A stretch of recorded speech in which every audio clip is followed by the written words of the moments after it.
Por que será que tem algumas portas que Deus fecha para que a gente não entre e outras portas ele mantém aberta e Deus só nos avisa, não entre por essa porta?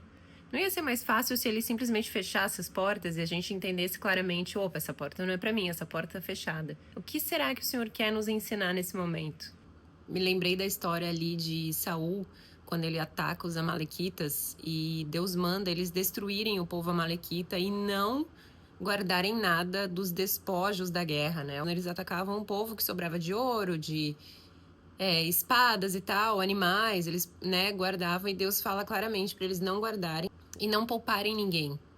E o Saul ataca o povo, sai vitorioso e ele guarda alguns despojos, permite que o povo guarde, leve consigo alguns animais e eles poupam o Agag, rei dos amalequitas, que era um povo inimigo de Deus. E por conta disso, Deus fala para Samuel, que era o profeta: eu lamento ter colocado Saul como rei, porque ele me abandonou e não seguiu as minhas instruções. Então Samuel fica realmente triste, ele clama a Deus aquela noite inteira pela vida de Saul e para que Deus não retire de Saul a bênção, mas não adianta. Então Samuel vai de encontro a Saul e Saul fala assim: o Senhor te abençoe, olha, eu obedeci a Deus.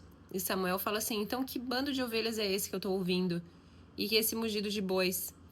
Ah, os soldados trouxeram dos amalequitas, eles pouparam o melhor das ovelhas, dos bois, para sacrificarem ao Senhor. Então eles trouxeram como sacrifício, eles vão sacrificar.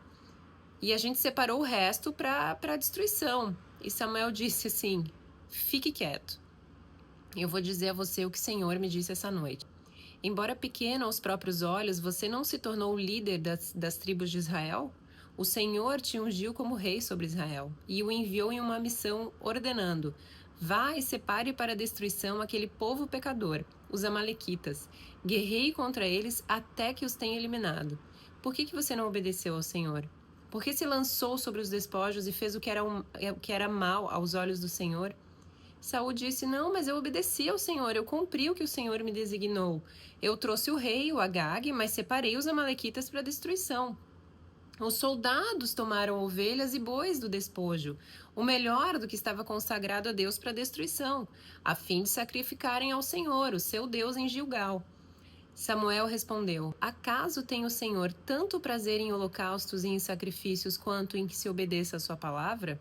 A obediência é melhor do que o sacrifício, e a submissão é melhor do que a gordura de carneiros.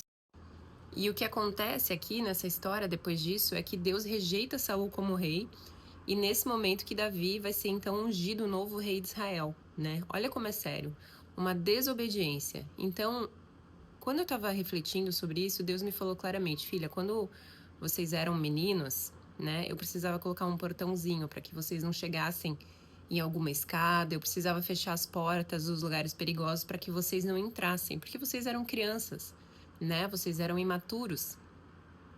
Imagina a sua vida espiritual, quando você está recém conhecendo a Deus, que você não conhece a palavra. Talvez Deus feche algumas portas para que você não entre pela sua imaturidade, pela sua falta de conhecimento. Mas chega um momento na nossa vida espiritual, na nossa caminhada com Deus, que Deus não vai fechar as portas. A porta vai ficar ali, aberta, né? Saul teve uma porta aberta ali para trazer de volta os despojos, para trazer o rei, para fazer o que ele quisesse. Mas o que o Senhor esperava? Obediência. Então chega um momento na nossa vida espiritual, na nossa caminhada com o Senhor, que Deus ele não vai mais fechar as portas. Ele vai entender que nós já temos maturidade para obedecê-lo, que basta a palavra dele para que a gente entenda que o não passar por aquela porta é o que vai nos proteger. E se a gente não obedece, qual é a consequência? É grave. Aqui no caso de Saul, ele perde o reino, perde o reinado dele por conta de uma desobediência. Algo que era simples de ter sido feito. Então que a gente aprenda nessa semana que obedecer é mais fácil, é o caminho mais certo, né? Se a gente tenta fazer do nosso jeito, mesmo que pareça um jeito fácil, um jeito humanamente mais... que faça mais sentido, às vezes as coisas que Deus vai pedir pra gente não vão fazer sentido, né? A Bíblia fala que Deus escolhe as coisas loucas desse mundo para confundir as sábias. Siga a voz de Deus, ainda que não faça sentido algum. Ali na frente vai fazer sentido. E a porta pode ser que esteja aberta, mas se o Senhor diz para você não passar por ela, obedeça, que vai ser melhor. Aprenda a perguntar para o Senhor antes de fazer alguma coisa, antes de tomar alguma decisão, antes de passar por alguma porta, porque nem sempre uma porta aberta foi aberta pelo Senhor. E é melhor a gente entender isso antes de passar simplesmente por todas as portas, né? E daí sofrer as consequências.